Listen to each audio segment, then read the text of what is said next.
Hello and welcome back to the channel. আশা করি সবাই ভালো আছো, সুস্থ আছো, অ্যাজ অলওয়েজ খুব আনন্দে আছো। তো তোমাদের আগেই বলেছি এবং থাম্বনেল দেখে তোমরা বুঝে গেছো, ভাব সম্প্রসারণ লেখাচ্ছি ক্লাস 9-এ। তো যারা আজকের ভিডিওটা ফার্স্ট দেখছো তারা আগের এক সেকেন্ড তো তারা আগেও দেখে এসো, কারণ আগেও ভাব সম্প্রসারণের উপর ভিডিও আপলোড হয়েছে। আর তোমাদের যে প্লে লিস্টটা আছে আমার চ্যানেলে যাবে, সেখানে ভাব সম্প্রসারণ হেডিং দেওয়া আছে, সেখানে গেলে যতগুলো ভাব সম্প্রসারণ আছে তোমরা দেখে নিতে পারো। এর বাইরে কিছু থাকলে জানিও, আমি অবশ্যই সেগুলো লিখিয়ে দেবো। আজকে লেখো, যারে তুমি নিচে ফেলো সে তোমারে বাঁধিবে যে নিচে, পশ্চাতে রেখেছো যারে সে তোমারে পশ্চাতে টানেছে। একদা আমাদের এই ভারতে একটা কথা দিকে দিকে প্রচারিত হতো যে আমরা সবাই অমৃতের পুত্র। পরে কবি চণ্ডীদাসও বললেন সে একই কথা, সবার উপরে মানুষ সত্য, তাহার উপরে নাই। কিন্তু কালের কুটিল গতিতে ভারতবর্ষের মানুষ এই মহামন্ত্রের কথা ভুলে গেল।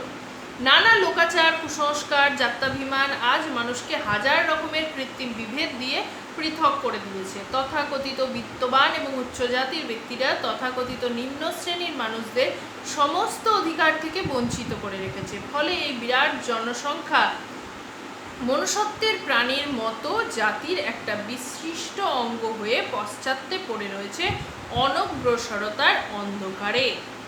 কথাটা বিশ্লিষ্ট অঙ্গ হয়ে, প্যারাচিজ। কিন্তু একথা কে না জানে, সমাজের বা দেশের সংখ্যাগরিষ্ঠ জনগণ বঞ্চিত, উপেক্ষিত, শোষিত হয়ে পিছিয়ে পড়ে থাকলে গোটা সমাজ বা দেশ সার্বিকভাবে কখনো এগোয় না। গোটা সমাজকেই তারা নিচের দিকে টেনে রাখে, টেনে নামাতে চেষ্টা করে। সেই ব্রাত্য, অবহেলিত, অনুন্নত শ্রেণী সমগ্র সমাজের অগ্রগতি ব্যাহত করে। মানবদেহের কোনো অঙ্গ যখন হয়ে পড়ে দুর্বল বা শীর্ণ আর বাকি অংশ থেকে যায় সুস্থ স্বাভাবিক, তখন তাকে সুস্বাস্থ্য বলা যায় না। দুর্বল অঙ্গ প্রত্যঙ্গ নিয়ে কোনো মানুষ কখনো পূর্ণ শক্তিতে এগিয়ে যেতে পারে না। তাই সমাজ বা দেশকে প্রগতির লক্ষ্যে পৌঁছাতে হলে বঞ্চিত, অবহেলিত, অপমানিত মানুষদের তাদের যোগ্য সম্মান ও মনুষ্যত্বের অধিকার ফিরিয়ে দিতে তাদের সঙ্গে নিয়ে এগোতে হবে। উচ্চ নিচ, ধনী দরিদ্র, শিক্ষিত অশিক্ষিত, সমাজ বা দেশের প্রতিটি স্তরের মানুষকে নিয়ে এগিয়ে যেতে হবে সামগ্রিক মানোন্নয়ন ও অগ্রগতির পথে। তবেই হবে সমাজ এবং দেশের সার্বিক উন্নতি। নেক্সট, শৈবাল দিঘিরে বলে উচ্চ করি শির। নেক্সট লাইন, লিখে রেখো এক ফোঁটা দিলেম শিশির। লেখো, দিঘির বিশাল বিপুল জলরাশির মধ্যেই শৈবালের জন্ম এবং পরিপুষ্টি।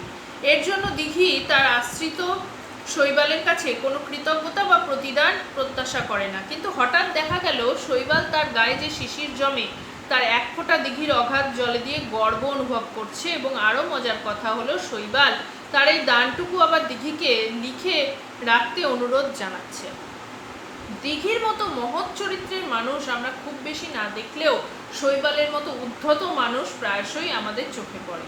এই ধরনের মানুষরা কখনো উপকারীর প্রতি কৃতজ্ঞতা দেখায় না, উল্টে এরা কাউকে সামান্য কিছু দিলে সঙ্গে সঙ্গে যাকে দেওয়া হলো তার কাছে সরবে কৃতজ্ঞতা দাবি করে। এমনকি যার আশ্রয়ে উপকারে সে টিকে থাকে তার কাছেও যৎসামান্য কিছু দান করে দাতা হিসাবে বড়াই করে। প্যারাচেঞ্জ, পক্ষান্তরে যারা মহৎ উদার তারা পরের উপকার সাধনের পুণ্য কর্ম করে থাকেন নীরবে এবং নিঃশেষে তার সর্বস্ব বিলিয়ে দেন। তারা কখনো উপকারের প্রতিদান এমনকি কৃতজ্ঞতা প্রত্যাশা করে না। এই পৃথিবীতে দিঘির মতো মহৎ মানুষদের কল্যাণে তাদের আশ্রয়ে অনেক শ্যাওলা সদৃশ ব্যক্তি টিকে রয়েছে। এই ব্যক্তিদের প্রত্যুপকার করবার কোনো ক্ষমতা না থাকলেও কখনো কখনো যদি সামান্য কিছু করে বসে তখন তা নিয়ে তারা বড়াই করে। দিঘি তার বিপুল জলরাশি নিয়ে অনেক কাজ করে এবং বহু উপকার সাধন করে, সেই দানের কথা শৈবালের মতো লিখে রাখতে বলে না। ক্ষুদ্রাশয় ব্যক্তি সামান্য কিছু দান করে অহমিকা প্রচারে স্বীকৃতি লাভে উন্মুখ হয়ে ওঠে। এখানেই ধরা পড়ে প্রকৃত দাতা ও অকৃতজ্ঞ অনুগ্রহিতার মধ্যে কতখানি পার্থক্য। সেই পার্থক্যটি কবি উদ্ধৃত অংশের রূপকের মাধ্যমে আমাদের চোখে আঙুল দিয়ে দেখিয়ে দিয়েছেন। নেক্সট, আজকের মতো লাস্ট, ক্ষমা যেথা ক্ষীণ দুর্বলতা। নেক্সট, হে রুদ্র নিষ্ঠুর যেন হতে পারি তথা। নেক্সট লাইন, তোমার আদেশে। লেখো, সদ্গুণ, কিন্তু যেখানে ক্ষমা প্রদর্শন ক্ষীণ দুর্বলতার পরিচায়ক, ন্যায় ও সত্য প্রতিষ্ঠার স্বার্থে, সেখানে সব দুর্বলতা পরিহার করে নির্মম নিষ্ঠুর হওয়ার শক্তি অর্জনের জন্য ঈশ্বরের কাছে এখানে প্রার্থনা করা হয়েছে। প্যারাচেঞ্জ। অসীম করুণাময় ঈশ্বরের সৃষ্টি মানুষ ঈশ্বরের সর্বশ্রেষ্ঠ প্রতিনিধি। তিনি বিবেক, বুদ্ধি, উচিত অনুচিত এবং ন্যায় অন্যায়ের বিবেচনা শক্তি ও সত্য মিথ্যা জ্ঞান প্রভৃতি দিয়ে মানুষকে পৃথিবীতে পাঠিয়েছেন। পৃথিবীতে ন্যায় নীতির প্রতিষ্ঠাই তার একান্ত উদ্দেশ্য, অভিপ্রায়। মানুষের মধ্যে দিয়ে বিশ্বপিতার অভিপ্রায় ও জাগতিক অমোঘ বিধানের প্রকাশ ঘটে। তাই ঈশ্বরের প্রতিনিধি হিসাবে মানুষকে সত্য ও ন্যায় প্রতিষ্ঠার দায়িত্ব গ্রহণে ও পালনে যোগ্য হতে হবে। মনুষ্য জন্মের সার্থকতা তাহলে দেখা দেবে অন্যায়ের প্রতিবাদে, অন্যায় অসত্যের বিরুদ্ধে সংগ্রামে। প্যারাচেঞ্জ। সত্য এবং ন্যায়ের প্রতিষ্ঠার জন্য সকল ক্ষেত্রে বিবেক বুদ্ধি প্রয়োগ করে সব দুর্বলতা পরিহার করে অন্যায়ের বিরুদ্ধে রুখে দাঁড়াতে হবে। সেই সব বিচারে ক্ষমা একটি মহৎ গুণ হলেও যেখানে তা দুর্বলতার প্রকাশরূপে উপহাসিত হয়, সেখানে সত্য ন্যায়ের প্রতিষ্ঠার স্বার্থে নির্মমতা, কঠোরতা অবলম্বন করা জরুরি। এটাই ঈশ্বরের ইচ্ছা বলে পরিগণিত। ঠিক আছে, ডোন্ট ওয়ারি, আরও অনেক ভাব সম্প্রসারণ অলরেডি আপলোডেড আছে এবং ভবিষ্যতেও হবে। বারবার বলি, তোমাদের মাথায় কিছু থাকলে অবশ্যই জানিও, আমি লিখিয়ে দেবো, বুঝিয়ে দেবো।